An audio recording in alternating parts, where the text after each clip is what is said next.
Lider bu o'ziga insonlarni ishontira olish va birinchi o'rinda o'ziga ishonishi. Aqlli ekanligini unga ko'rsatishimiz kerak, agressiyasini, hissiyotlarni esa boshqarishni o'rgatishimiz kerak.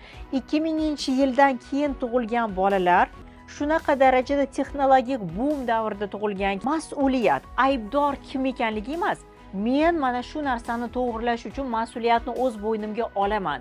Menga bilim kerak degan qarorni qabul qiling. Lekin men bilasizlarmi nimani tarafdoriman? Otalar ham tarbiya jarayonida ishtirok etish tarafdoriman.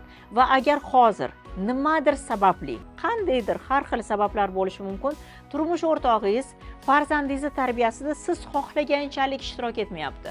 Ya'ni siz qoniqmayapsiz bundan.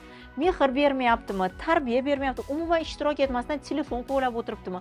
Bu vaziyatni o'zgartira oladigan inson ham sizsiz. Chunki onani tarbiyadagi o'rni juda ham muhim, lekin otani ham o'rnini biz ignorirovat qilishimiz kerak emas. Bu ham albatta ahamiyatli. Bugun ayni hozirgi sizni holatingizda, ayni hozirgi sizni muammolaringiz bilan, munosabatlarda muammolaringiz bormi?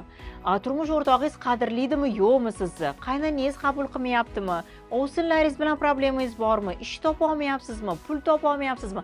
Mana shu darajangiz, hozirgi darajangiz sizni ilm va ong darajangizni koeffitsiyenti, to'g'ridan to'g'ri ko'rsatkichi.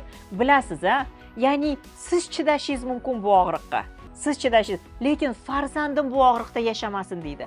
Har bir ona mana shu hissiyotning ichidan o'tkazadi va bu narsa uchun albatta biz bugun ona sifatida bilim olishimiz shart.